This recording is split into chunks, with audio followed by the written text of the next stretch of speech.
rahasia bumi, tanah yang tertahan, mencatat tiap lapisan, kisah purba tersimpan. Pusat Survei Geologi, penjaga keilmuan. Dari gunung yang menjulang hingga laut yang dalam, menyusuri jejak waktu yang takkan tenggelam.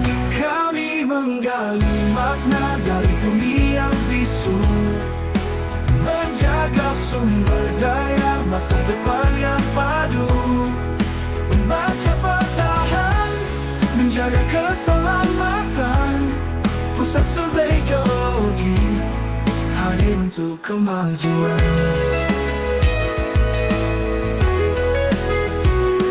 Memberi peningkatan apresiasi peta cekungan sedimen Indonesia, melakukan identifikasi dan penetapan warisan geologi, juga melakukan pengembangan geopark nasional maupun global. Dari peta geologi hingga peta cekungan sedimen, ilmu ini untuk kita semua. Kami menggali makna dari bumi yang bisu, menjaga sumber daya masa depan yang padu, membaca petahan, menjaga keselamatan. Pusat Survei Geologi hadir untuk kemajuan, memberi peningkatan update status peta cekungan sedimen Indonesia, melakukan identifikasi dan penetapan warisan geologi, juga melakukan pengembangan geopark nasional maupun global. Dari peta geologi hingga peta cekungan sedimen, ilmu ini untuk kita semua. Kami menggali makna dari bumi yang bisu, menjaga sumber daya masa depan yang padu, membaca petahan, menjaga keselamatan. Pusat Survei Geologi hadir untuk kemajuan. Jaga bumi kami ukir demi generasi. Pusat Survei Geologi menjaga harmoni. Dengan ilmu dan bakti kami terus berdiri, membangun negeri dengan hati.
Assalamualaikum warahmatullahi wabarakatuh. Selamat pagi, salam sejahtera untuk kita semua. Yang terhormat Kepala Badan Geologi, Bapak Dr. Insinyur Muhammad Wafid, AM MSc. Yang kami hormati Kepala Pusat Survei Geologi, The Head of Center for Geological Survey, Bapak Edi Slameto, ST, MT, MSc. Para pejabat pimpinan tinggi madya dan pratama di lingkungan Kementerian Energi dan Sumber Daya Mineral, para pejabat pimpinan tinggi madya dan pratama di lingkungan kementerian, lembaga, dan pemerintah daerah, para akademisi, narasumber, serta hadirin yang berbahagia, baik yang hadir secara daring maupun luring. Good morning and warm greetings to all of us. Puji syukur kita panjatkan kepada Tuhan Yang Maha Esa atas limpahan rahmat dan karunia-Nya, sehingga kita dapat berkumpul dalam keadaan sehat pada hari ini, Kamis 30 Januari 2025 di Auditorium Badan Geologi. Welcome to Geoseminar Volume 1 2025. Please allow me to introduce myself. I am Mutiara Effendi and I will be your host throughout today's seminar. Bapak Ibu yang kami hormati, untuk memulai acara, marilah kita bersama-sama menyanyikan lagu kebangsaan Indonesia Raya. Kami mohon hadirin untuk berdiri. To officially begin our event, let us stand together to sing Indonesian National Anthem, Indonesia Raya. Please kindly stand up.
Hadirin dipersilakan duduk kembali.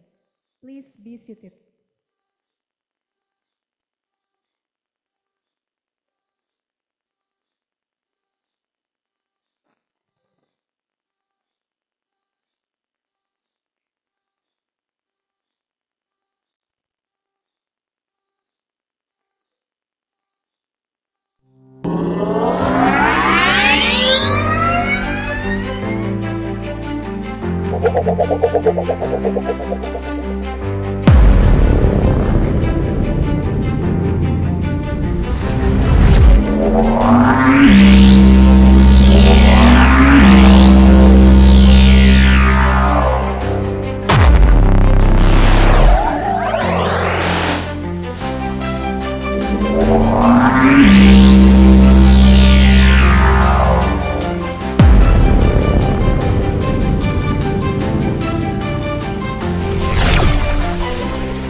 Selanjutnya, mari kita simak laporan kegiatan yang akan disampaikan oleh Kepala Pusat Survei Geologi.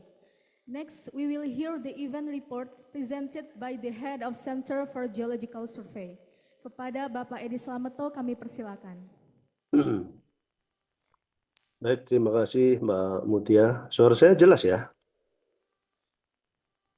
Jelas, Pak. Jelas ya. Baik, terima kasih yang terhormat Bapak Kepala Badan Geologi atau yang mewakili, the Honorable Guest Prof. Euan Mutch, the Assistant Professor of Asian School of the Environment, Nanyang Technological University. Good morning, Prof. Euan. Welcome to Geological Agency. I'm so sorry that at the same time I have several meetings. Hopefully I could be joining with you shortly. Yang saya hormati para direktur, kepala biro, kepala pusat, dan juga para pejabat di lingkungan Kementerian SDM maupun kementerian lembaga terkait lainnya. Yang saya hormati para moderator, panitia, Bapak dan Ibu sekalian. Assalamualaikum warahmatullahi wabarakatuh. Selamat pagi, salam sejahtera untuk kita semuanya. Mengawali pertemuan pada hari ini, pertama-tama tentu saya mengajak para hadirin untuk senantiasa memanjatkan puji dan syukur kehadirat Allah Subhanahu wa Ta'ala, Tuhan yang Maha Kuasa, karena atas perkenannya kita masih dapat berkumpul pada pagi hari ini dalam keadaan sehat walafiat untuk mengikuti acara Geoseminar volume 1 di tahun 2025 ini dengan tema yang sangat menarik, yaitu Stopwatches and Yardsticks of Magmatic System secara luring di auditorium Badan Geologi maupun daring dalam keadaan sehat semuanya. Bapak dan Ibu yang saya hormati, sebagaimana kita ketahui bahwa Pusat Survei Geologi telah secara rutin melaksanakan kegiatan geoseminar yang bertujuan sebagai wadah bagi pegawainya maupun halayak umum untuk menyampaikan hasil-hasil penyelidikan kebumian serta menjadi wadah bagi masyarakat untuk mengetahui dan bertanya mengenai isu-isu kebumian terkini sehingga masyarakat dapat memiliki pemahaman yang baik terhadap isu-isu tersebut. Kegiatan geoseminar pada tahun ini akan membicarakan banyak topik yang disesuaikan dengan pilar-pilar pembangunan geologi yang terdiri dari 4 pilar, yaitu geohazard, georesources, geoenvironment, dan juga geoservices.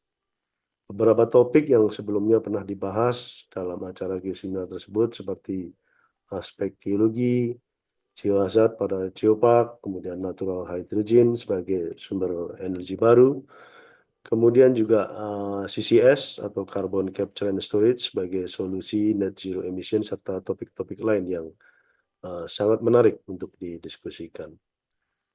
Animo masyarakat juga cukup antusias dalam pelaksanaan geoseminar sebelum-sebelumnya, terbukti dari banyaknya peserta yang mengikuti acara tersebut.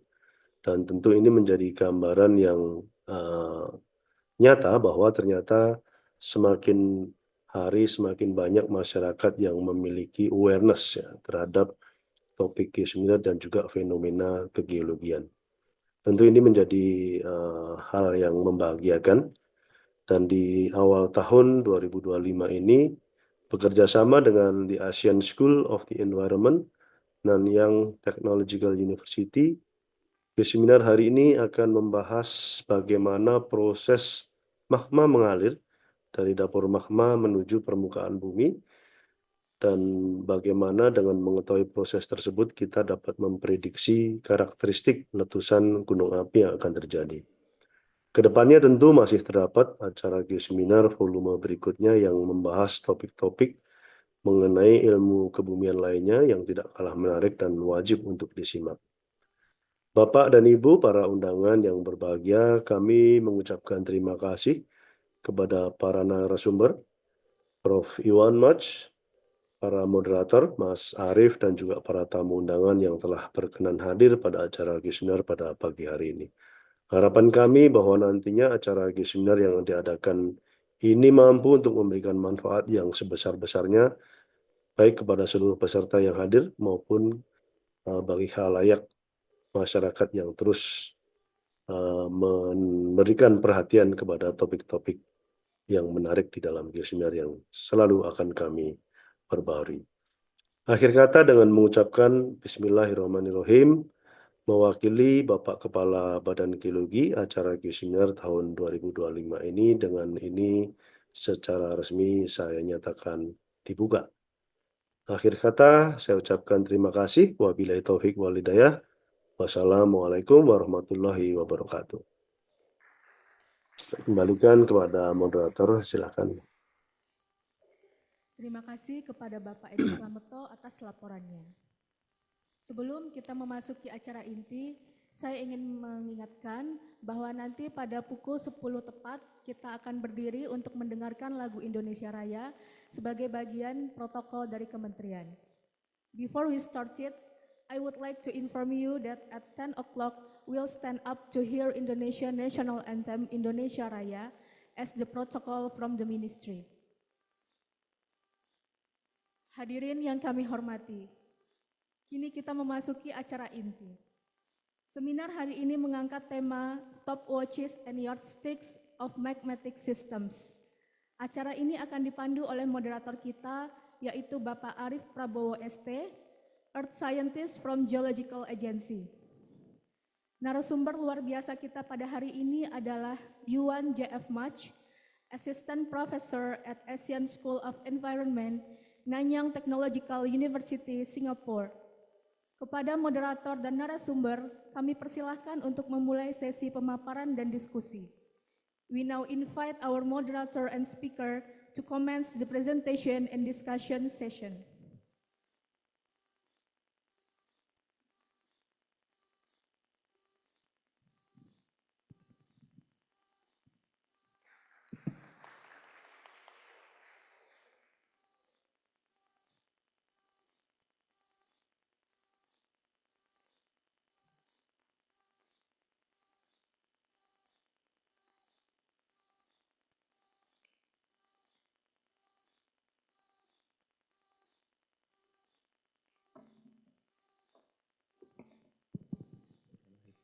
Assalamualaikum warahmatullahi wabarakatuh.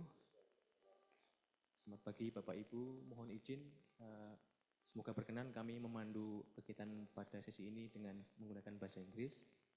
Good morning everyone, Honorable Head of Geological Agency Dr. Muhammad Hafid and Honorable Head of Geological Survey Bapak Edi Slameto, Master of Science, and our special guest here that the next way I will introduce to all of you here and to all participants that in this room and also who joined through Zoom and YouTube. Probably many participants there. And I'm Arief Prabowo. I'm very glad to be here as the moderator to this session. As we know that volcanoes are windows of our Earth system, which they connect from the interior of our Earth system and its surface.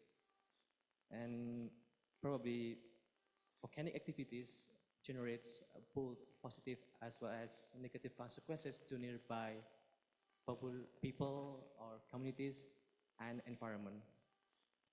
And understanding the generation, the formation of magma and movement of the magma from the interior to its surface is really crucial, I think.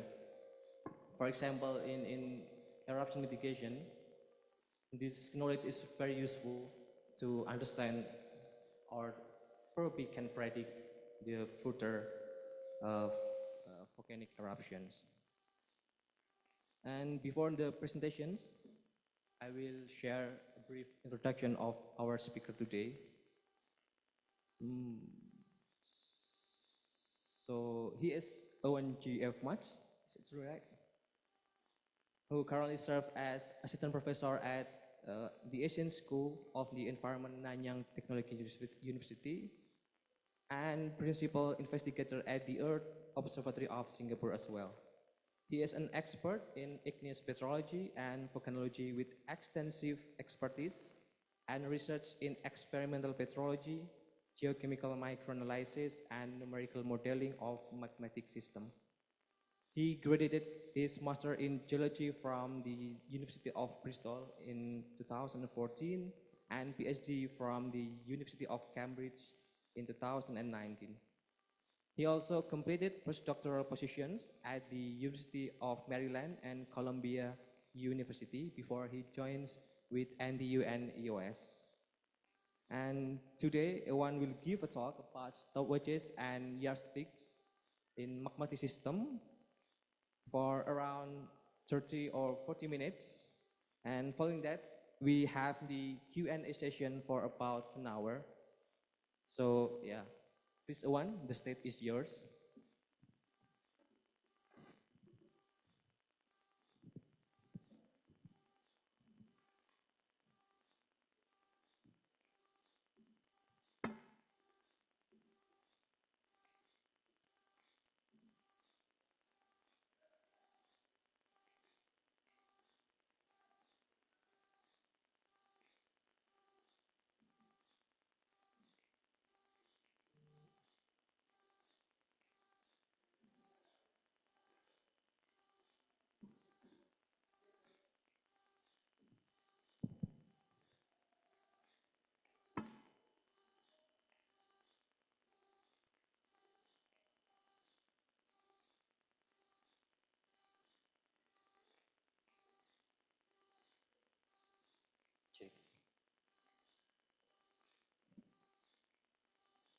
All right, can you hear me?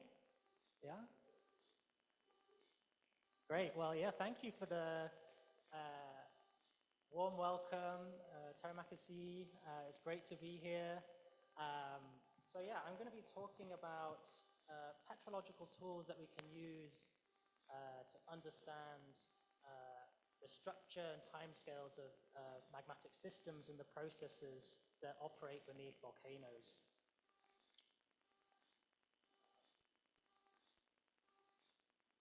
Okay, so Arief gave me a very nice introduction.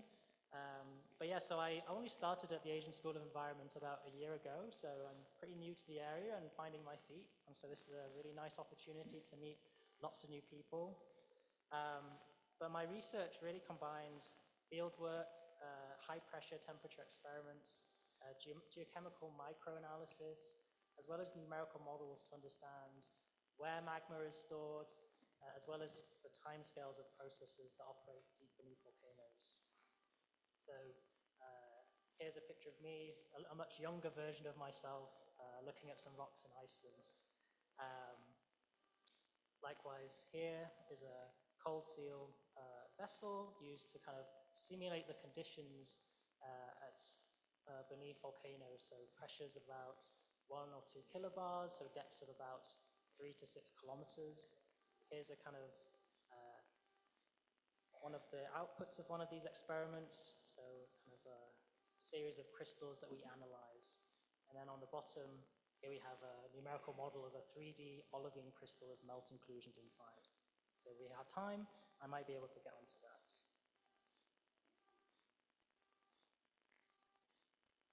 Okay, so I feel like everyone in this room knows and understands why volcanoes are important. We're in close proximity to many volcanoes here in Bandung. So understanding volcanoes is not just important with regards to the hazards that they pose to local communities, but also volcanoes are windows to the deep interior of the Earth. They are our main connection to the interior of our planet. So volcanoes are crucial for the transport of things like volatiles from the Earth's interior to the atmosphere. So volcanoes are crucial for modulating and understanding our climate.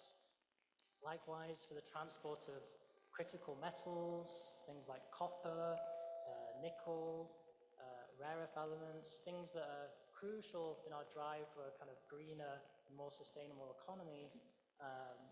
Volcanoes are kind of the conduit that links these elements from the deep interior to the surface. So therefore, it's really crucial to understand where magma is stored in the crust, how it's transferred from the deep interior to the surface, as well as how long it takes for the volatile elements and magma to be transported.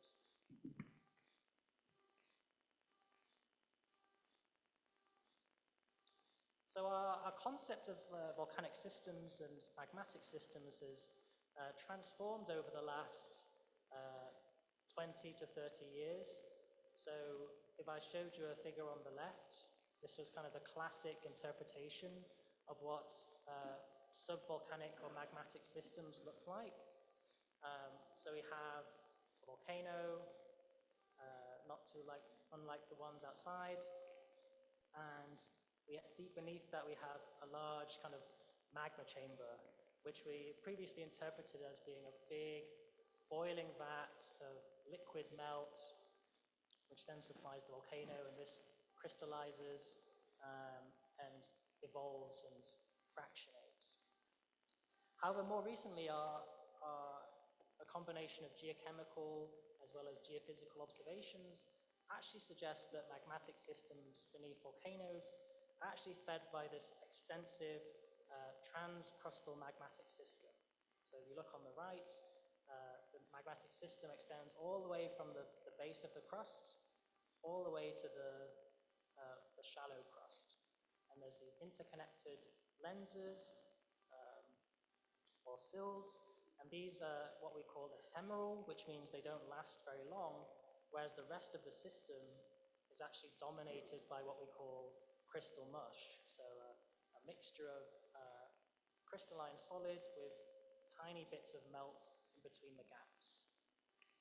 So we've now moved from this idea of just single magma bodies to this very extensive transcrustal magmatic system.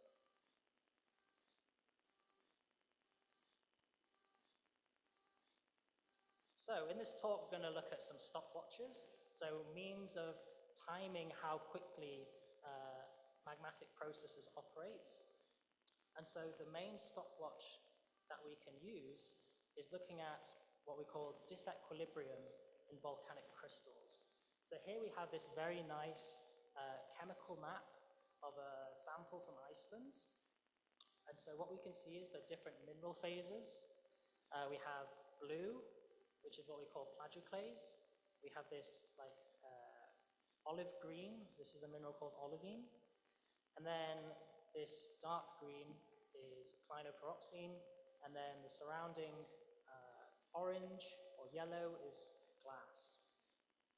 And so what I want you to draw your attention to is that these minerals have changes in composition across their crystalline structure. So if we look at this big plagioclase crystal, we see that the edges are light blue and the interiors are darker blue. And so what we call this zoning, or mineral zoning. And so what this means is that when crystals grow and develop in a magmatic environment, their composition is going to reflect the environment from which they grew. So things like pressure, temperature, the composition of the liquid. And so when we expose a mineral to a different environment, it's going to grow a new zone that corresponds to this new environment. So think of it a bit like tree rings. So we're going to exploit this.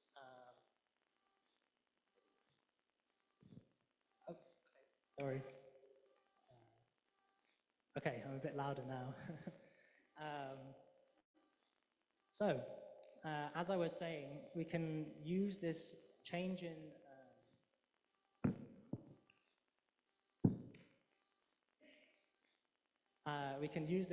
in mineral composition across these minerals as kind of like a stopwatch to understand the timescales of magmatic processes.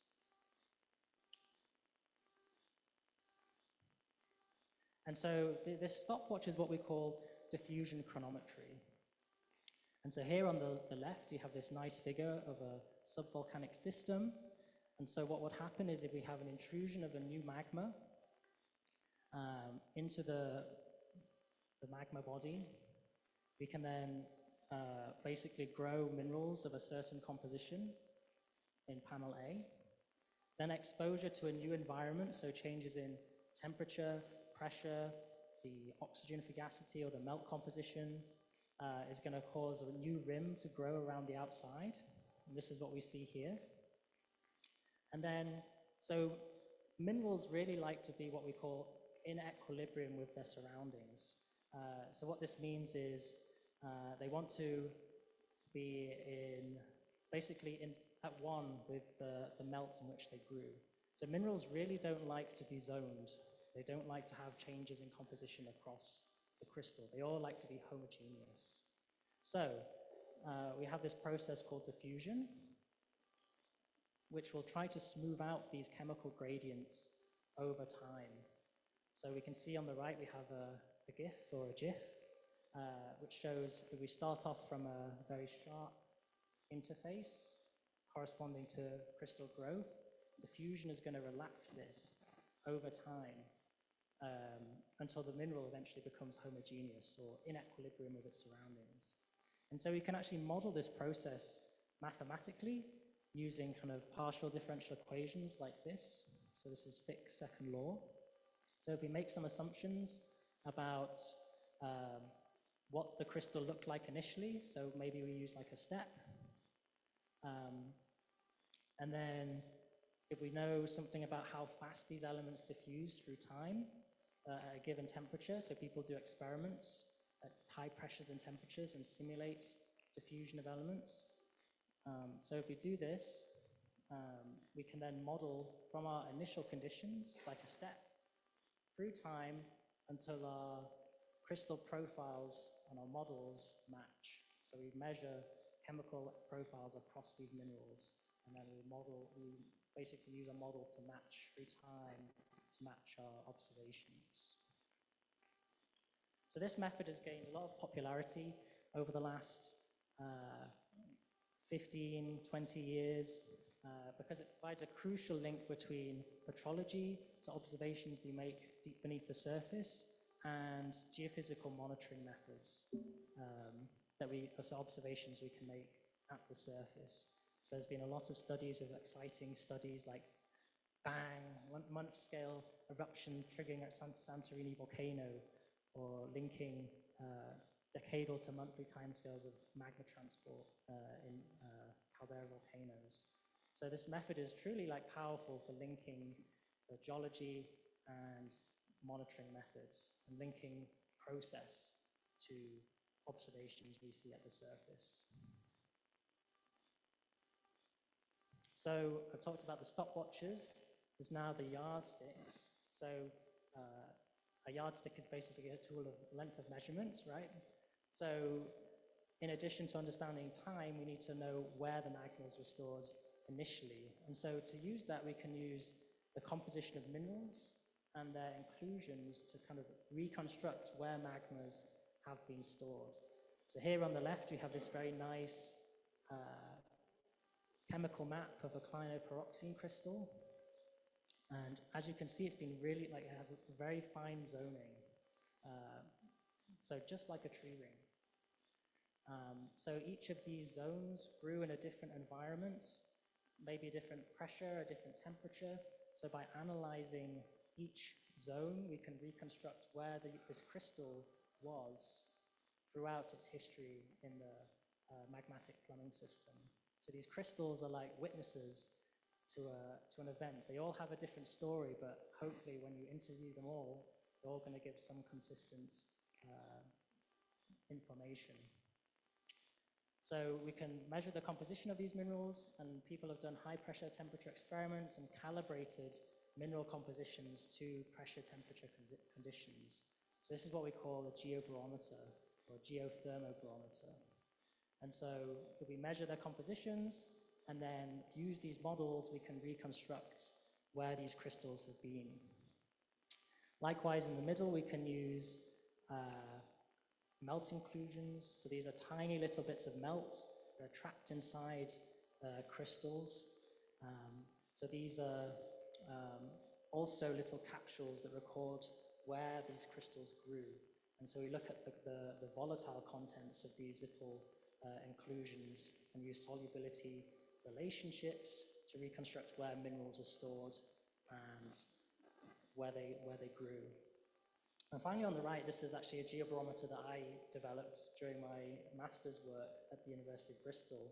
So looking at like the aluminium content of amphibole minerals. So we can actually use experiments, create relationships that we can then apply to minerals in nature to reconstruct where magmas were stored, where minerals grew, and if there's a pressure, temperature, time history of each of these minerals. So that was kind of an introduction of the methods. So in this talk, we're going to look at a range of timescales from years all the way down to potentially hours if there is time, but certainly days. So the structure of this talk is going to first look at estimating magma storage times in lower crustal systems in Iceland. We're then going to look at timescales of magma mobilization and ascent as well in Iceland. So we're mostly going to focus on these two. If there's time, maybe we can look at the things operating on minutes to hours before eruption as well. So the first section is going to be looking at this long wait and rapid ascent of near moho magma beneath Iceland. And so this was work that I did during my PhD at the University of Cambridge. I have a lot of these artworks. This is the Persistence of Memory by Salvador Dali, if you're interested in art. But so we're going to go over to Iceland, where I did much of my PhD work. So Iceland is an island in the North Atlantic. It's where there's an interaction between a mid-ocean ridge and a mantle plume, which is the reason why Iceland sits above the surface of the ocean. And we're actually going to go to this eruption in the north of Iceland called Borgarøyn, which is shown by this, hopefully you can see this purple marked area. This is the lava flow. So it's an early post-glacial lava flow, erupted about 8,000 years ago, and is part of this Thesterica volcanic system. And so Borgarøyn is up here, right at the northmost point of Iceland. And so the really interesting thing about this Borgarøyn eruption is that using these mineral barometers and thermometers, there's actually a lot of evidence to suggest that this lava flow was sourced from the lower part of the crust, or even the upper part of the mantle. So it's the very deepest part of these volcanic systems. And so things that we've used is looking at kind of the composition of clinoproxene minerals, as well as looking at the composition of the glass, and finally also looking at carbon dioxide composition. So all these sources of evidence really point towards magma storage at about 21 kilometers depth. This is basically the base of the crust. And another kind of source of evidence is if we look at the olivine, melt inclusions in olivine, they have a very diverse trace element composition. So what this means is that melts that are coming from the mantle, they often have very diverse compositions, and when they get stored at the lower crust, they start to mix and homogenize. And so these early forming minerals like olivine, they capture these very early diverse melts. This is kind of another source of evidence that this eruption is fed by deep, what we call primary melts from the mantle. And finally, also in terms of phase relations, we see, I'll go on to that in the next slide. So here we also have carbon dioxide measurements from these melt inclusions from Iceland. And what we can see is this very nice negative correlation between carbon dioxide and another element like niobium. And so these two elements have very similar, what we call compatibilities. They like to go into the melt or into the minerals in the same way. And so the fact that we're preserving this negative correlation means that we're also very deep within the system, because carbon dioxide likes to go into the vapor phase and escape, which is what we see by these black dots for shallow morb glasses. So the fact that we have this preserve this negative correlation means that we're deeper than the solubility of carbon dioxide. So I've said a lot of things, but the main point I want you to take is that this magma came from deep.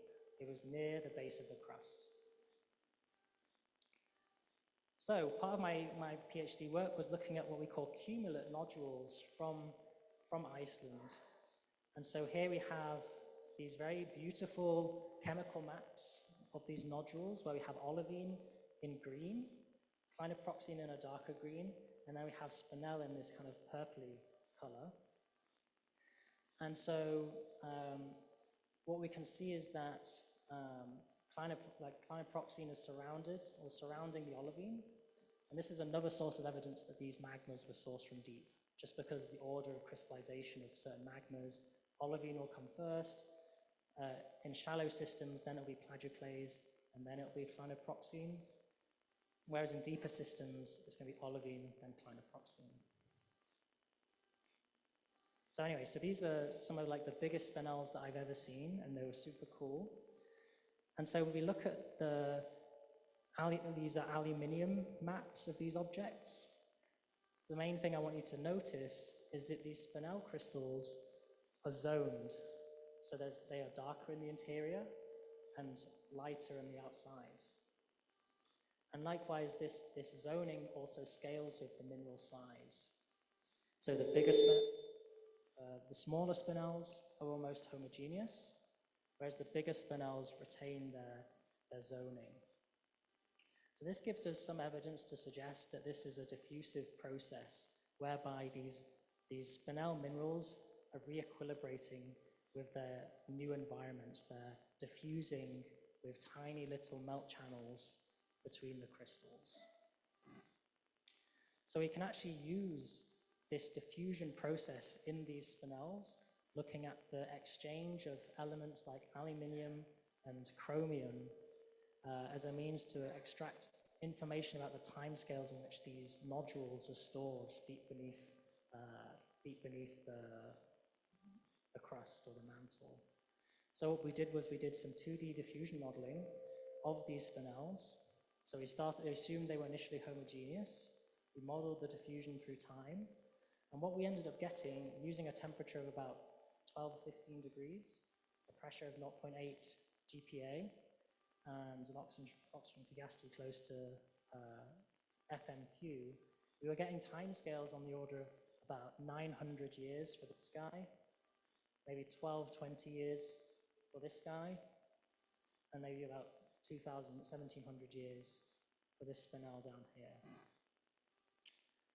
So what this basically says is these objects, these minerals, these crystals, they were stored at the base of the crust for at least 1,000 years. So quite a long period of time, but a blink of the eye in geological time. And so then we focused on looking at the olivine crystals from these objects. And so if you can take a look, you can see that the outside of these olivine crystals are also zoned. So they're a bit brighter in color, whereas the interiors are darker. So we modeled this diffusion process of elements like iron and magnesium, nickel, manganese, using our numerical models to extract information about the timescales in which these nodules were picked up into the magma and transported to the surface. And so we're getting about 20 days or something on the order of days to weeks, this final transport. So when we combine all of our timescales for these olivine crystals, so these are kind of cumulative frequency distributions for these timescales, we're getting fairly consistent results. So entrainment timescales on the order of about days to weeks.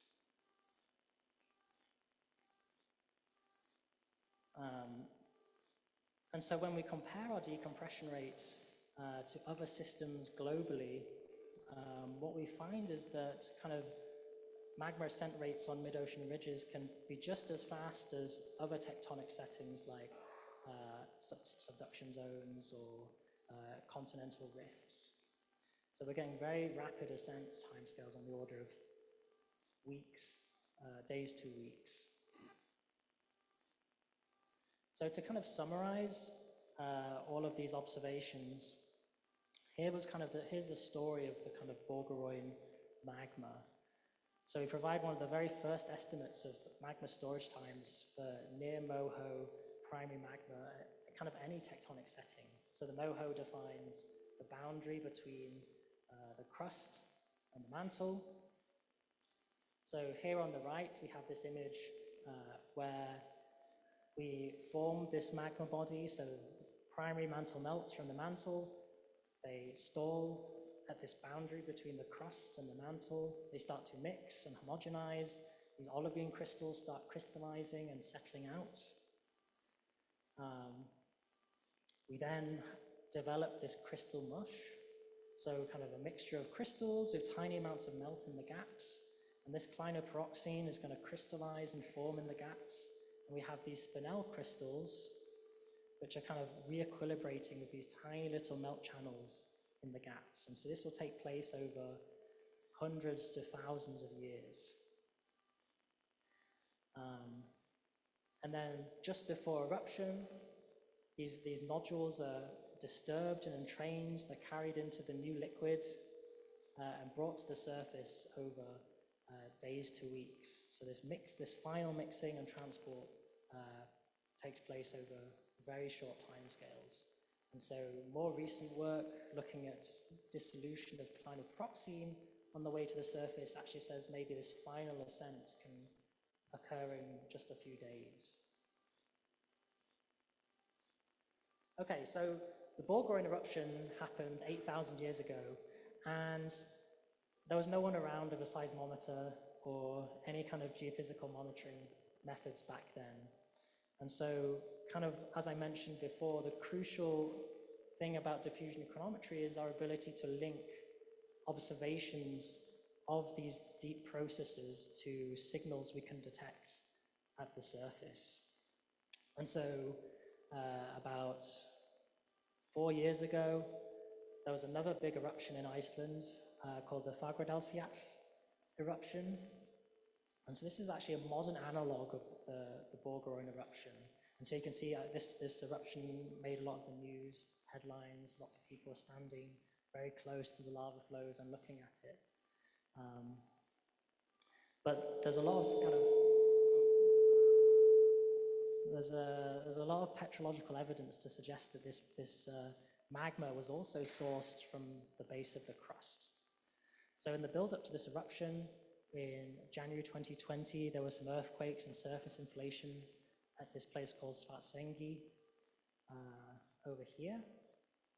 There was more inflation episodes as well in March and April and May. There was further inflation detected in late November 2020. And then finally, there was seismic swarms near this town called Grindavik. And then there was persistent seismicity before the eruption. So there's a lot of signals to indicate that something was imminent. So here we have a video of kind of the seismicity before this eruption. And as you can see, this all corresponds to kind of the propagation of a dike just before the eruption occurred. So it symbolizes magma being transported to the surface just before the eruption.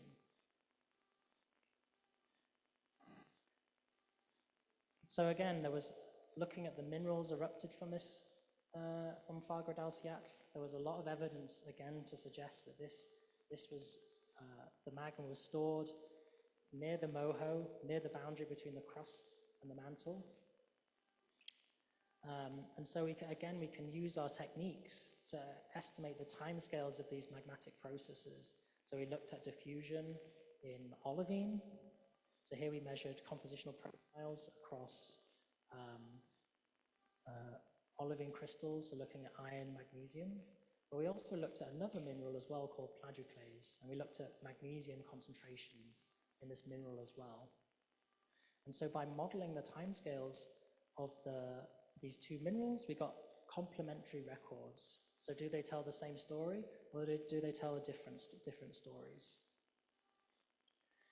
And so when we combine all of our observations, we actually modeled over, I think, 200 individual crystals.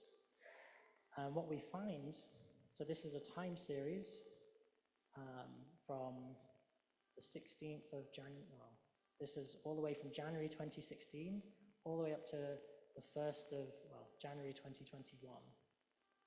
And so we had crystals that were recording disturbances up to 5 years before the eruption. But actually, as we proceed closer to the eruption, more crystals are being disturbed and are recording signals of magma intrusion or magma mixing.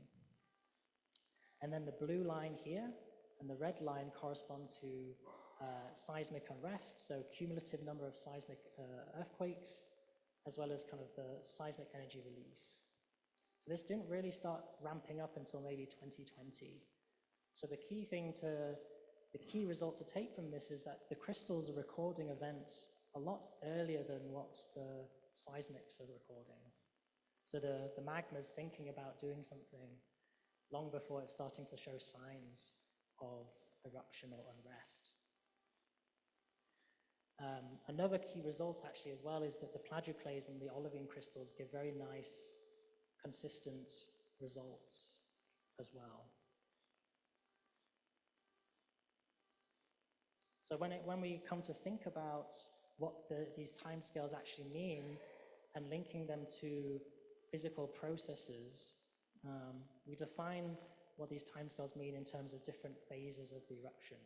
So these very early crystals that are recording things way before seismicity, we call this like a priming phase. So likely the injection of new material into the magma chamber, and then it transitions into more of a run-up phase where when all these crystals are being entrained and transported to the surface, this likely corresponds to the propagation of a dike.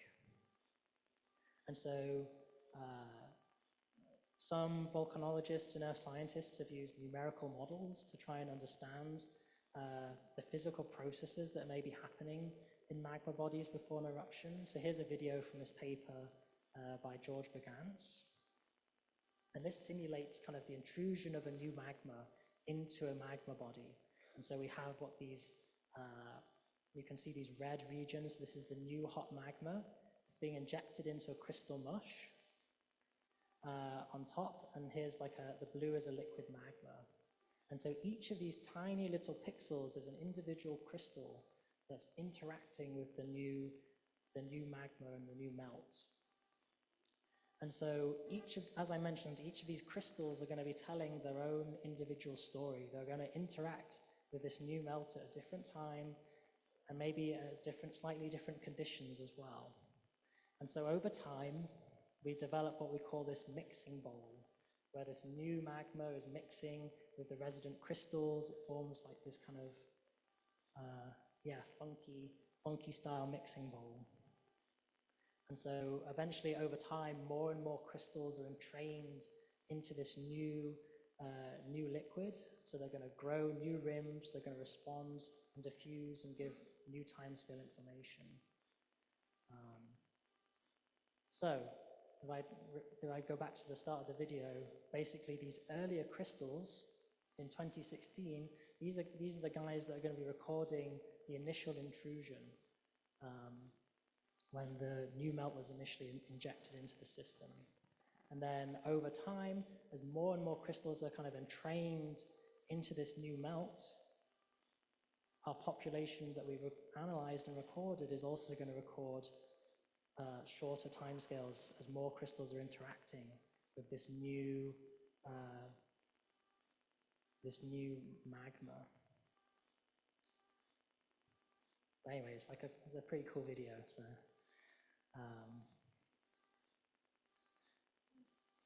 okay, so I think I'm about 30 minutes. So kind of to summarize what I've discussed so far is, so we provided one of the first estimates of magma storage times of very primitive near moho magma at any tectonic settings. This magma storage time in very low crustal basaltic systems was the order of about hundreds to thousands of years. And this has significant implications for understanding the transfer of magma throughout these transcrustal magmatic systems. Is magma transferred in a punctuated manner where we have periods of magma storage, then transport? So if it's stored at the base of the crust for thousands of years, then it might take much longer to transfer to the surface, depending on the system. And then we find that it's certainly in the case of Borgeroin or this near moho system, magma mobilization and transport was on the order of days or even years before eruption. So we provided some of the first timescale estimates of this transcrustal magma movement at a spreading ridge.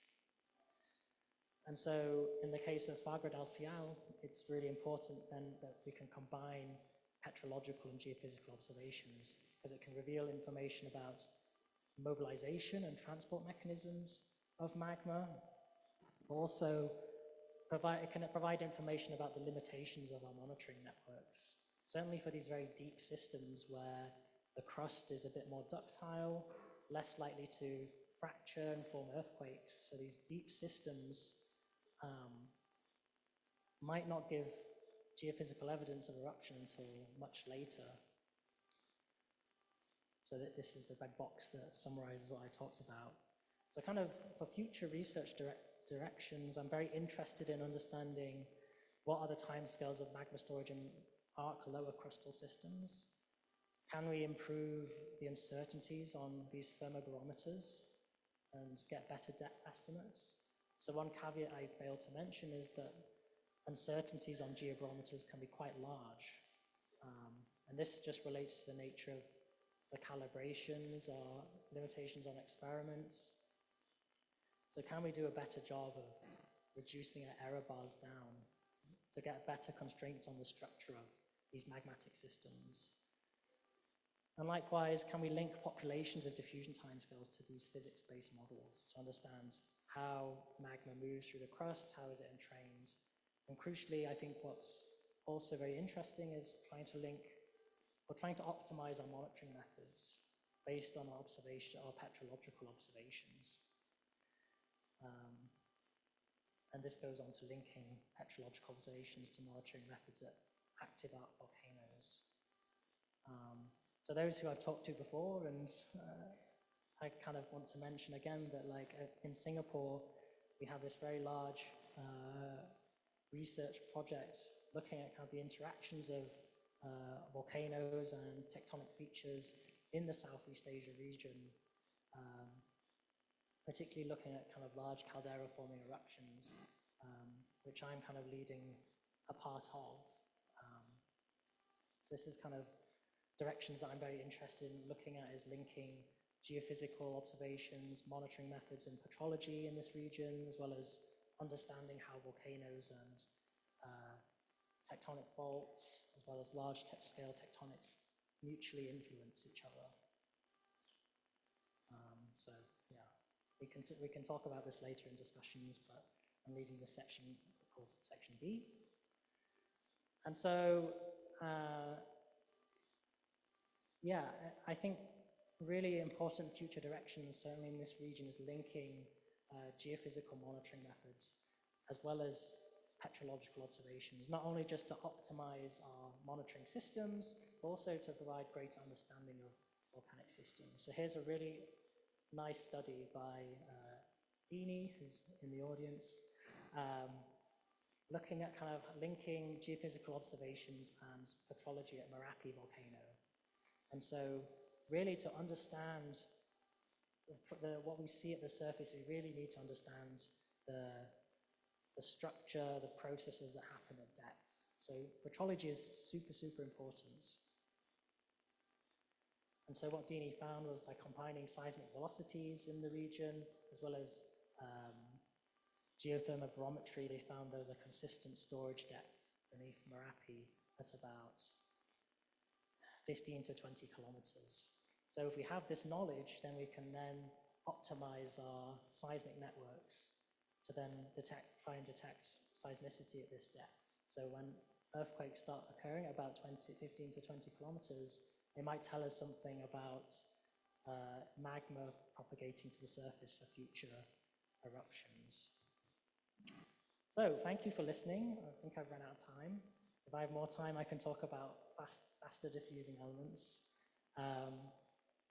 So here's some papers associated with this talk. And here are my contact details. If you want to reach out, I'm very happy to talk about petrology and geochemistry and magma. And yeah, thank you for listening. And I'm very happy to answer any questions in the Q&A section. Cool, thank you.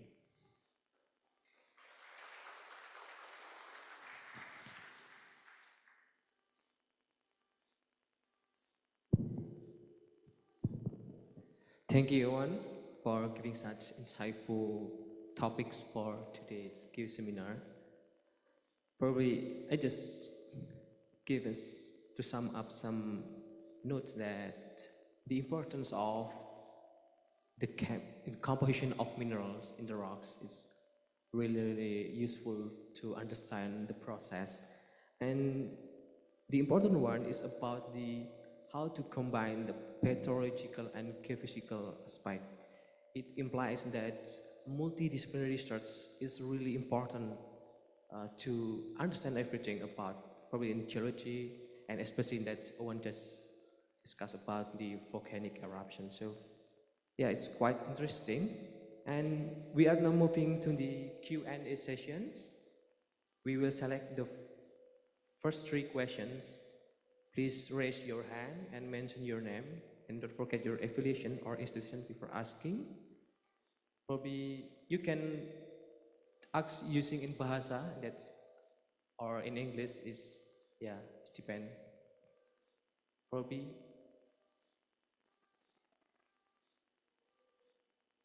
you can ask now. Ya, boleh menggunakan bahasa Indonesia. Untuk menjawab tadi, jadi tadi yang disampaikan oleh Euan menjelaskan bagaimana pentingnya ya, mempelajari terkait dengan komposisi mineral seperti tadi dalam paparannya menjelaskan terkait dengan bagaimana mengkombinasikan beberapa studi terkait dengan petrologi, geofisika yang menunjukkan bahwasanya kajian yang lintas bidang ilmu itu sangat penting sekali untuk kita. Jadi kedepannya mungkin kita bisa saling bekerjasama dalam memecahkan masalah seperti itu. Tadi seperti spesifik terkait dengan letusan gunung api, baik studi terkait geofisika maupun geologi, spesifiknya petrologi itu sangat penting. Jadi untuk Bapak Ibu yang ingin menanyakan terkait dengan topik tadi, silakan boleh ditanyakan. Mari Bapak Ibu, 3 pertanyaan pertama. Atau mungkin yang melalui YouTube atau Zoom. Are there any questions from Zoom? Oke. Silakan Bu. Baca. Saya Bu Tuti dari Bandung, mau tanya.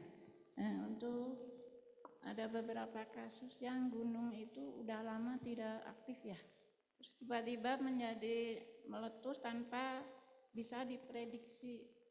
Nah itu apa sebabnya? Terus kadang berhubungan dengan gempa, ada gempa karena gunung meletus, tapi ada juga gempa mengakibatkan gunung aktif lagi gitu. Itu sebabnya apa? Boleh dijelaskan? Thank you very much. Thank you. Terima kasih Bu Tuti tadi ya. Pertanyaan yang sangat menarik sekali. Mungkin ada yang lain ingin ditanyakan Bapak Ibu, silakan yang di ujung.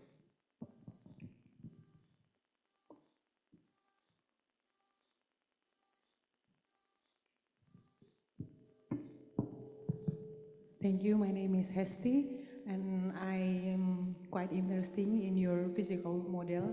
Can we back to the slide where before the summary slide? Oh yeah, sure. Okay. we share. Maybe I skip some of the information from your presentation, but I want to know if you made the model, the physical model. So I didn't make this model. This is someone else's. So this is Badan et al. 2015. So this is like another. Oh, from the Badan. Oh. Yeah, another group that way smarter than me. But I think like models like this, we can start interpreting what we see in what the crystals are telling us. So looking at the zoning or the compositions of the minerals and their diffusion timescales, I think we can start trying to link what we see in the real world to potentially what these models that are based on first principle, theoretical, mathematical calculations. But it is possible for us to build the model to monitor or the volcanoes maybe, because Indonesia, we really need the good monitoring for the volcanoes for sure. Yeah, I mean, I think certainly in the future, I mean, so this is tailored towards basaltic systems. So it depends on the viscosity of the magma, so how runny it is, its composition. And so, yeah, one of the things that I would be very interested in and thinking it's one of the directions maybe I'd be interested in going is trying to see if we can develop a model for more andesitic or basaltic andesite where maybe the viscosity is different and seeing again how these systems behave. But, yeah, lots of groups are like thinking about these models. I guess one kind of note of caution is that like there's some saying, I don't know who said it, but there's a saying that says that all models are wrong, right? It's not like there's a lot of assumptions that go into models, like we have to assume whatever the viscosity or the crystal fraction or how many the shapes of the crystals, all these things, the gas content. So these kind of models, they can certainly generalize behavior, but they might not be specific to a specific volcano or so I don't know, maybe like in the future when our models improve, then maybe we can get better estimates. But there's always going to be some uncertainty associated with these kind of models. Yeah, I see, but it is good to eliminate the uncertainty by many kind of models.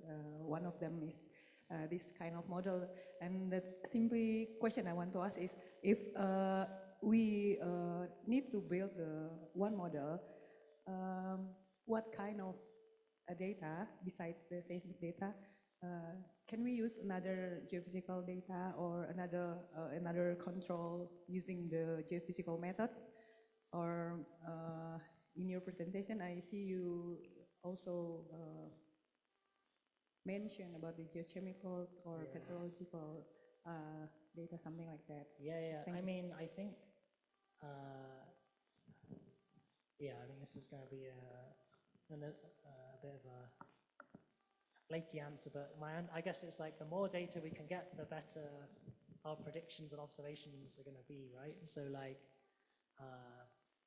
being able to combine seismic data, ground deformation, even gas as well, they're all going to tell you about slightly different things that are happening in the system.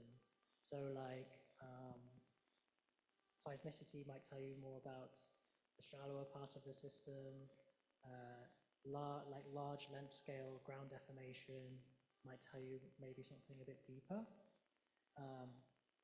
But changes in gas composition are also crucial as well. So looking at changes in sulfur content or the sulfur carbon ratio, or there's now studies looking at isotopic composition of sulfur and gases coming from volcanoes, which might indicate when magma is shallow.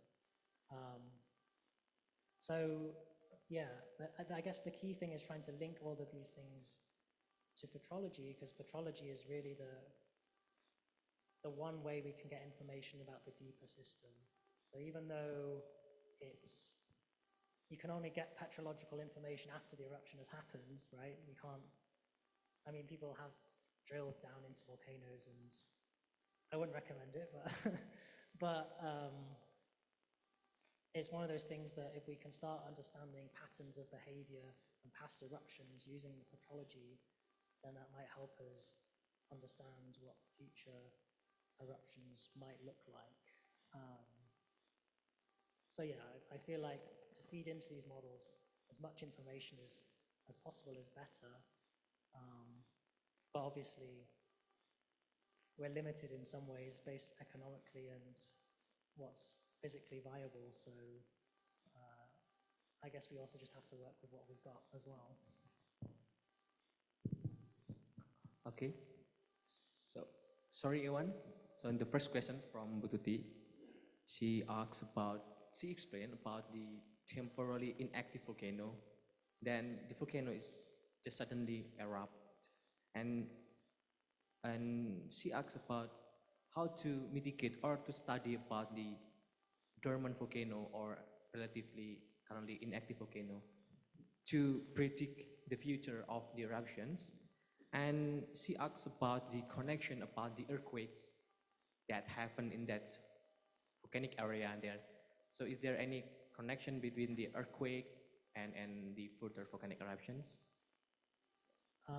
Yeah, so in the sense of like dormant volcanoes, yeah, this is where looking at the petrology is like, that's the only way we can actually understand what its past behavior was like, kind of in my answer to the previous question. So being able to get more information about previous eruptions and using this diffusion chronometry method will help us understand maybe how fast eruption, like the system goes from a state of inactivity to eruption. So looking at the crystals, for example, let's say we look at the past 3 eruptions from something that's considered inactive or hasn't erupted in the past few hundred years.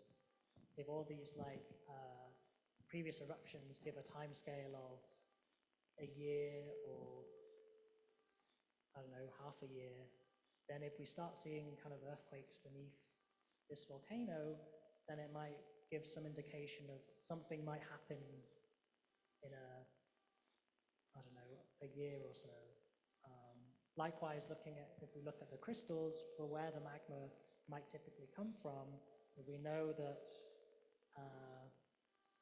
the earthquakes match up to the storage regions of the magma, then that also might tell us that something's going to be imminent.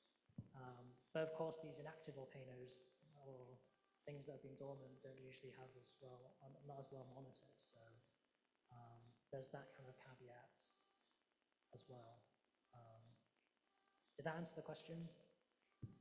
Ya, jadi Puan menjelaskan bagaimana salah satu metode untuk mempelajari gunung api yang mungkin saat ini tidak aktif, jadi dapat mempelajari mengenai komposisi batuannya yang dihasilkan dari gunung api tersebut, lalu juga dapat menceritakan bagaimana proses yang terjadi saat batuan tersebut itu merupakan produk dari hasil erupsi yang terakhir kemungkinan. Jadi kita bisa memahami dulunya itu kapan dia terbentuk, lalu bagaimana prosesnya, sehingga dengan tahu karakteristik gunung api tersebut untuk kemudian hari itu dapat dikenali lebih dapat kita mitigasi seperti itu, Bu. Lalu mungkin itu yang dapat dijelaskan. Jadi mungkin menjawab terkait dengan gempa bumi itu juga mungkin sangat berkaitan, tentu adanya monitoring ke depannya itu sangat diperlukan apabila memang terkait dengan gempa bumi, apakah tektonik ataupun vulkanik seperti itu, Bu. Apakah Ibu sudah puas ya? Silakan Bapak Ibu yang ada di, silakan Pak Asep.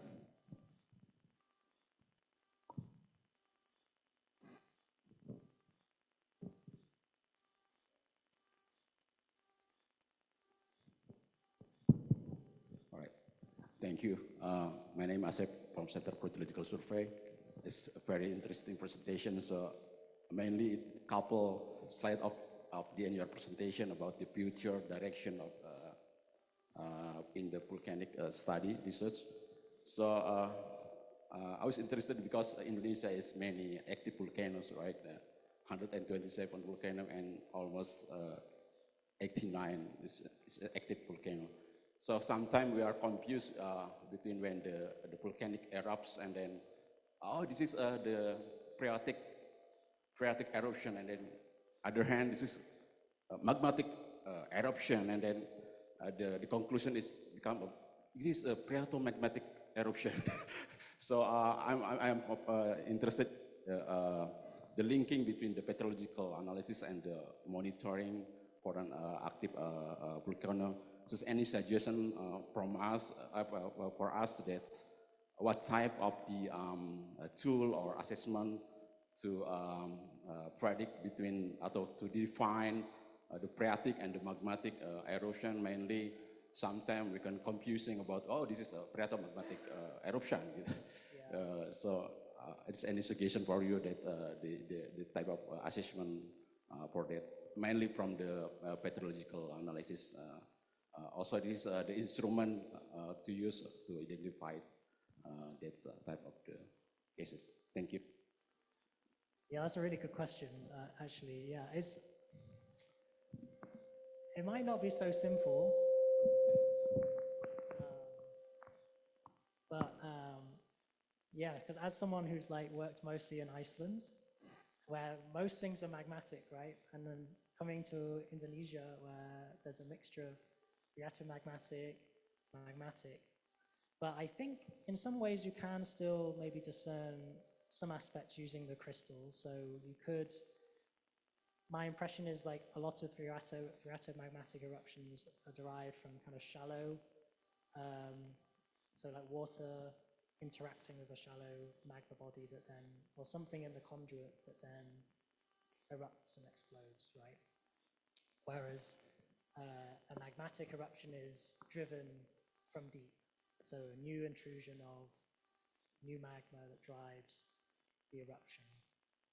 So I guess to try and discern between these two behaviors, we obviously need to look for evidence of a deep source.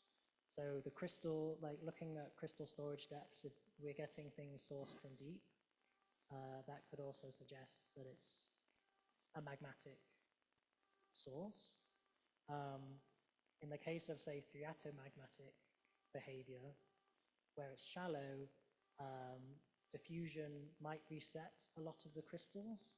So you might start off with something that's deep, it goes to the shallow, sits there for a really long time, and in that time, the magma's in like a new environment, the crystals are going to start being reset. So looking at like the volatile contents of the crystals might reveal that it's been sitting in a shallow part of the system for a long time. So that might give information that to say it's a phreatomagmatic eruption if the crystals are all revealing like a shallow environment. So we can look at, say, like the water content in like clinopyroxenes. If these have been reset to like very shallow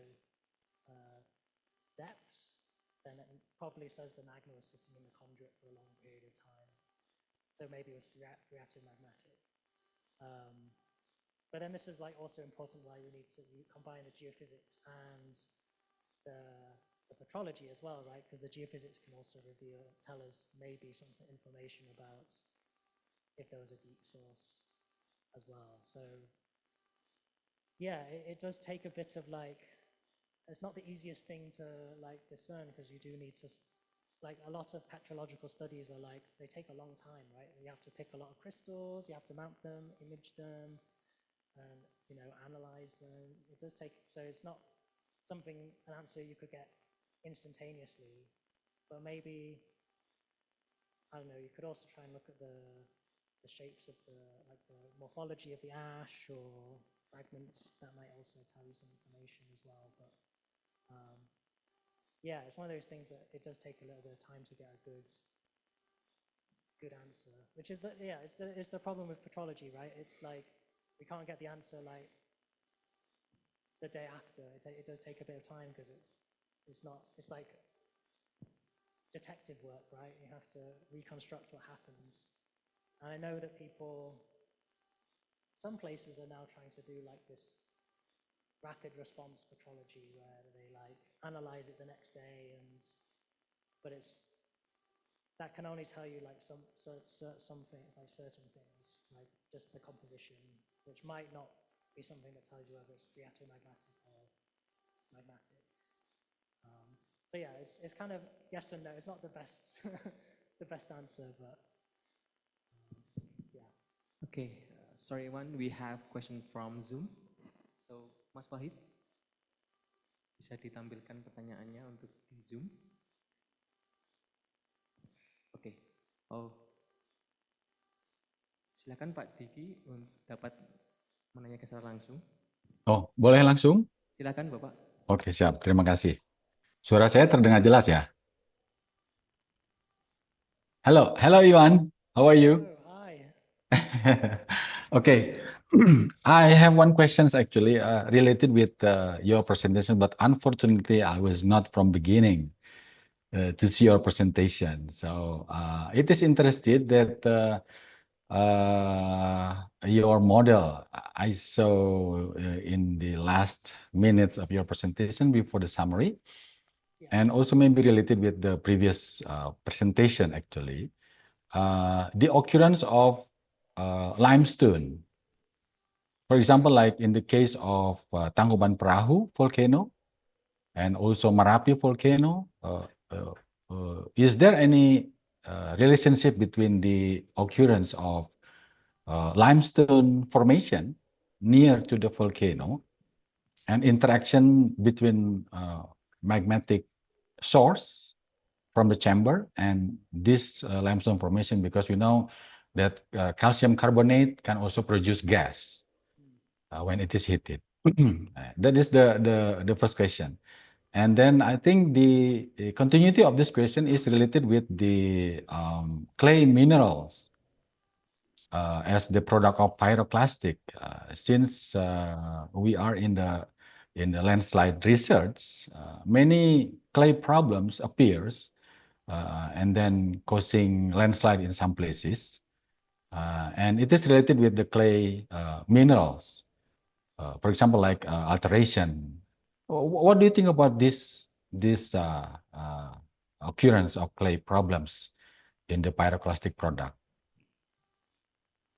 Thank you. Oh wow, yeah, those are two really good Sorry Euan. questions. So we already 10 o'clock, so we need to interrupt Okay. the session first, and then probably you can answer the question after we sang which season already. Okay, thank you.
Terima kasih Bapak Ibu, silakan duduk kembali. Sorry Euan, so you can just continue your answer, please. Oh yeah, no worries. Yeah, those are pretty interesting questions. In terms of limestone, yeah, I mean, I guess you would expect there to be some interaction between the magma and the host rock. I think that's been like seen beneath other volcanoes, such as Mount Etna. I think also has like a limestone basement. And yeah, would contribute some volatiles towards things like, yeah, carbon dioxide, like you say. I was involved with like a study that looked at like magma ascent for this very explosive eruption beneath Mount Etna, where it had very high carbon dioxide, and some of that may be derived from limestone. And I think also there's been studies looking at, say, like helium as well, where there's some suggestion that a lot of like helium that's erupted from volcanoes is actually derived from the crust. So you can look at like the isotopes of helium. So the mantle has a very light helium, so it's rich in helium-3, whereas the crust is richer in helium-4. And a lot of volcanoes seem to erupt things richer in helium-4 due to probably crustal interactions. In terms of like clay, yeah, I don't really know much about clay, but yeah, I guess certainly in my work, I'm mostly interested in like fresher volcanic stuff. So, you know, you want to look at the things that are erupted, that are not altered or weathered away, because, yeah, like you say, if they alter to clay, then you lose that information about the earlier magmatic system. But yeah, like, yeah, as you said, like lahars, things driven by like rain, water, like pyroclastic rain interaction are, I guess, are a huge problem. So yeah, I don't know, I can't really provide a satisfactory answer about clay, but Okay. May I ask one more question? yeah, go ahead. Yeah, it's related with the research that you have been done, related with the petrography of the volcano products, right? Is there any chance that we can find some signature in the petrography related with the pyroclastic product producing the clay minerals? So yeah, I mean, so usually like clays are produced by like the breakdown of like feldspars. Yes. And so yeah, I mean, I think naturally that's the thing that will form the clay minerals, as well as, I guess, micas as well. But I'm pretty sure, like if you had like, if you saw some like weathered pyroclastic deposits, if you did like a thin section of them, you would see like reaction rims or alteration rims. I mean, a lot of like, I mean, I've worked a lot on basalts, and we often see like olivine minerals. Olivine, yeah? Yeah, Okay. like reacting to like serpentine.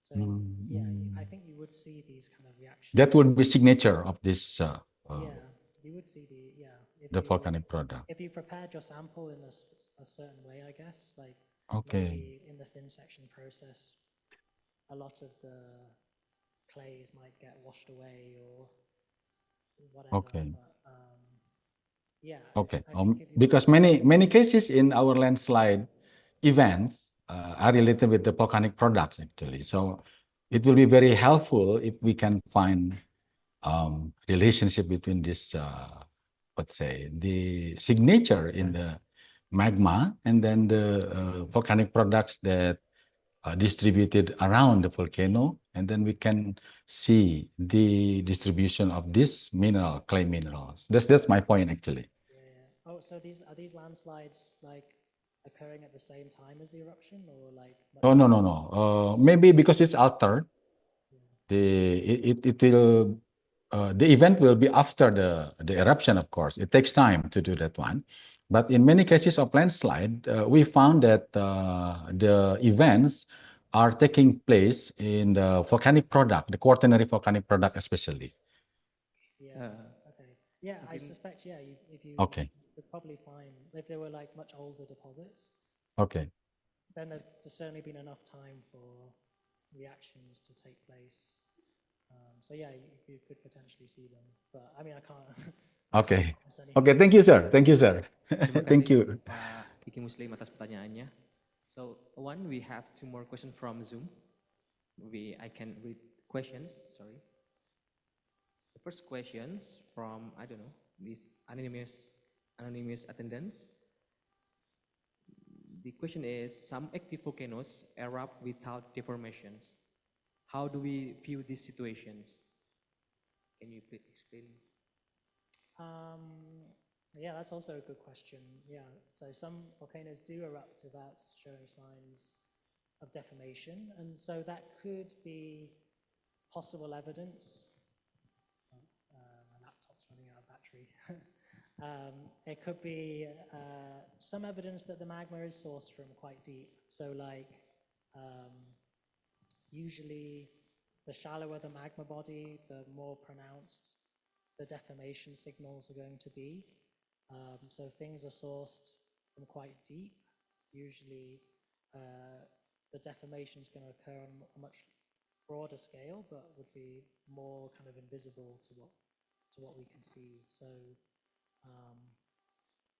yeah, I suspect that like if magmas are coming from the very base of the system, so these kind of like monogenetic fields, like say like Lamongan or other places, the magmas potentially are sourced from very deep, and so they may kind of bypass our traditional monitoring systems and kind of erupt. So they're kind of a big problem for us. Yeah, my intuition is that if there's not a lot of deformation, the magma is probably coming from a greater depth, or the volume of magma is pretty small as well, or the volume change is small.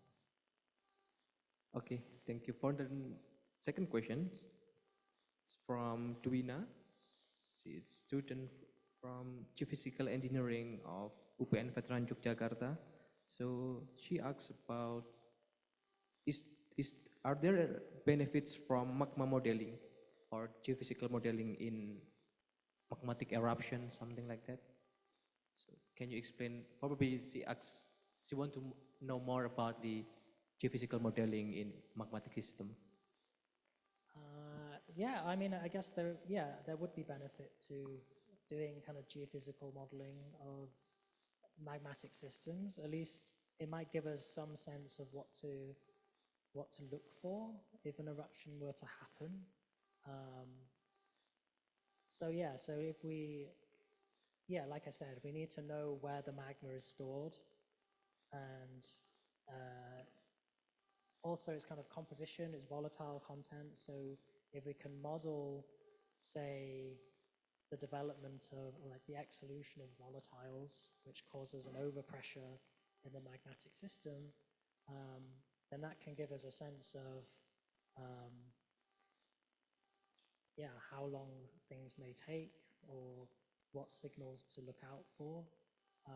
But as I mentioned earlier, kind of a lot of models, we have to make an assumption, right? We have to make simplifications, and like every volcano potentially has its own personality and behaves in a different way. So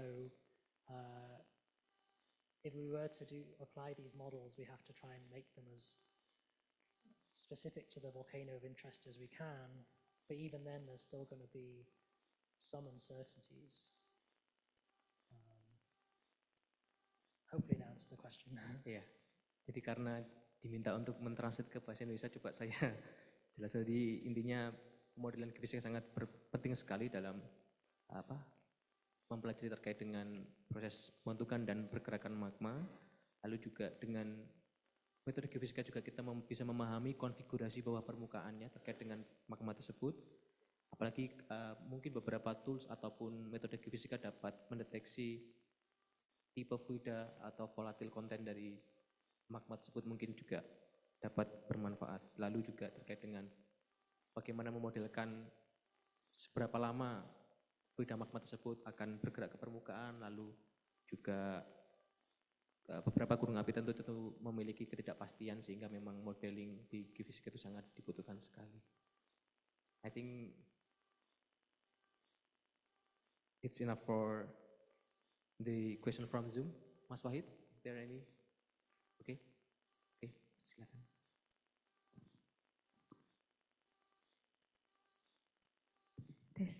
Hi Euan. Hello. It's an interesting presentation and a comprehensive study. It surely involves a lot of analysis. As a geochemist, I want to know what kind of geochemical analysis that you use in the study and which one is the most challenging and why. Thank you. That's a good question, yeah. So there were lots. So in this kind of these papers, yeah, we use different techniques. So there's the scanning electron microscope. So that allows you to take images of your samples at high resolutions. So I don't know, these crystals are maybe less than 1 millimeter in size. So trying to get, and the zoning patterns are going to be even smaller, right, on the order of hundreds of microns. So actually getting a good image of those, first of all, is really important. And then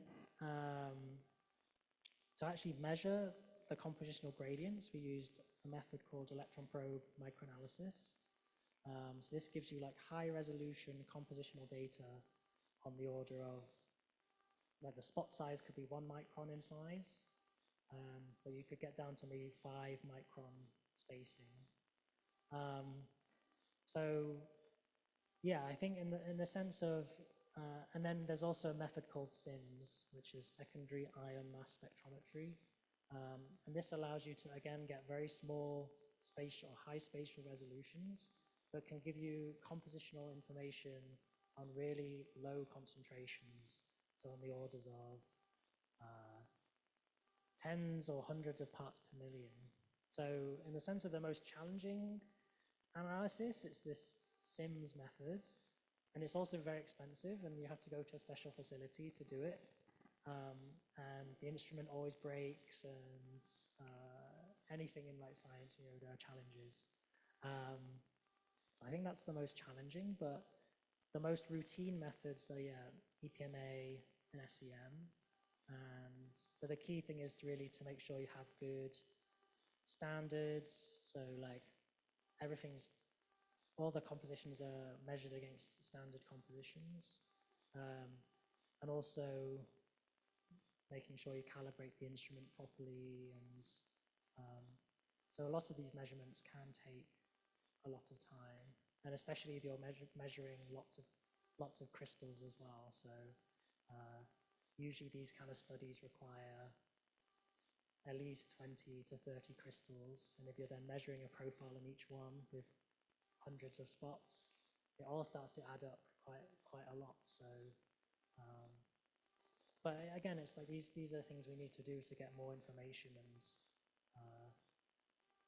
go to like the next level of understanding. So yeah, I'm happy to talk more about analysis as well later today as well. Okay, are there any questions, please?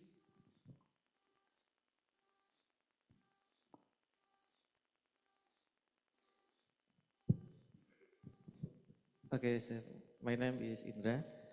I want to ask about, I was geophysicist, but I want to ask about the volcanic. How do the magma mobilization mechanism differ between volcanic in mid-ocean ridge setting, such as Fregadel in Iceland? As I know, in mid-Oceanian ridge is basaltic volcanoes, and the deep is not shallow than in the Indonesia, because in Indonesia the zone volcanic is because of subduction zone, especially in Sumatra, Java. I want to ask, is the composition of the olivine and plagioclase in basaltic in mid-oceanic and acidic in volcanic in Indonesia? Thank you. Yeah, that's a great question. Yeah, the answer is yes, they are going to be different. Not just because of a difference in like magma composition, because we also get, well, maybe less, like basalts are less common here in Indonesia, but there's also like difference in tectonic settings as well. So Iceland is an extensional setting, so it's a mid-ocean ridge, so things are being pulled apart. Also, potentially, the structure of the magmatic systems are going to be different. So I know some people have argued that in Iceland, there's less mush in the volcanic systems, and it's actually just more kind of interconnected sill-like bodies. So it's more melt-rich, whereas in kind of arc magmatic systems, like subduction zones here in Indonesia, mush might be more prominent. But so usually when we think about these kind of systems, I would show the image, but my laptop ran out of battery and died. But we have this extensive system throughout the crust. The deeper part is going to be more primitive, so it's going to be more basaltic in nature. The shallow systems in these arc systems is going to be more evolved, so more kind of andesitic or basaltic andesite, maybe even rhyolite. And so I think the nature of these subduction zone systems, where we have these big stratovolcanoes, like magma is usually filtered or like blocked from reaching the surface. So these primitive eruptions, so this basalt is usually like captured in the shallow crust and is forced to sit there, evolve and crystallize and become an andesite itself. But there are maybe some places where more basaltic things erupt. But yeah, like you said, the crust is also thicker here as well. So yeah, to summarize, I think, yeah, subduction zones are more complicated than Iceland, 100%. I'm already starting to like gauge that from being here and being at NTU. And some of that is because, yeah, they're more extensive systems because there's a thicker crust. There's more compositional diversity as well. So yeah, I think it's definitely more complicated here. And also when you add water as well, so mid-ocean ridges, the magmas are quite dry, so they have maybe less than 1% weight percent water in the magmas, whereas here water contents are much higher, and this changes not only the viscosities of the magmas, but also how they evolve and behave. And this is ultimately why in arc settings you get much more andesites or rhyolites. This water really affects the evolution behavior. So yeah, they're different, but you know, we try to extrapolate beyond, like if we can try and understand basaltic systems where we can see them, then we might be able to understand the basaltic systems deep in the crust beneath arcs that we might not be able to access because those magmas never really erupt. They kind of get blocked by the shallower system. Does that answer your question, hopefully? So we still have 8 minutes for Q&A session. Jadi Bapak Ibu, kita masih punya 8 menit untuk sesi tanya jawab kali ini. Apabila Bapak Ibu di sini ada yang ingin menanyakan, silakan kita diberikan kesempatan. Lalu juga the audience from Zoom and YouTube, If you have any question, please feel free. Don't hesitate to ask to Euan.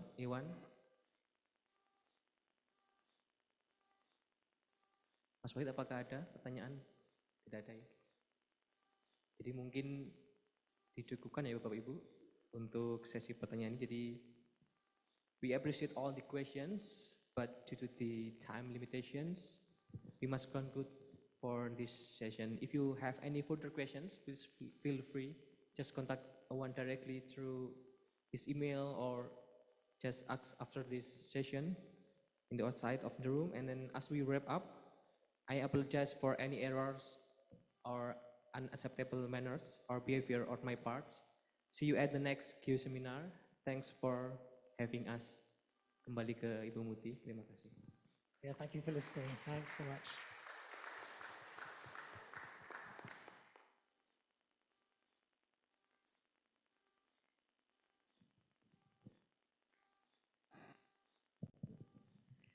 Thank you to our speaker, Mr. Euan J.F. Mutch, for sharing his knowledge and insights, and to our moderator, Mr. Arief Prabowo, for guiding the discussion. Sebagai bentuk apresiasi, kami mengundang Kepala Scientific Board, Bapak Asep Kurnia Permana, untuk menyerahkan kenang-kenangan kepada narasumber kita, kepada Bapak Asep Kurnia dan Mr. Euan J.F. Mutch. Please come on stage.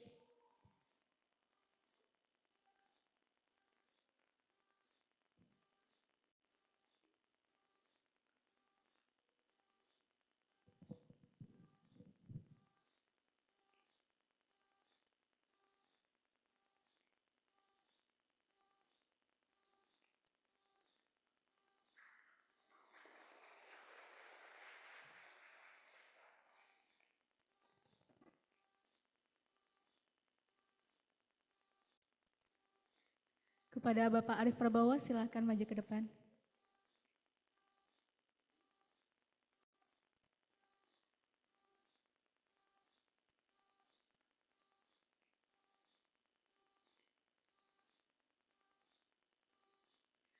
Next, we will do photo session together.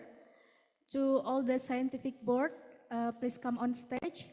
And also kepada Pak Ruli Setiawan dan kepada para PB utama, silakan maju ke depan untuk melakukan foto bersama.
Demikianlah rangkaian acara Geoseminar Volume 1 2025 pada pagi hari ini.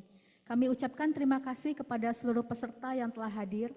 Mohon maaf apabila terdapat kekurangan selama pelaksanaan acara ini. This is the end of Geoseminar Volume 1 2025. We sincerely appreciate all attending participants and apologize for any shortcomings during the event. Sampai jumpa pada Geoseminar berikutnya. Wassalamualaikum warahmatullahi wabarakatuh. Selamat siang dan salam sejahtera untuk kita semua.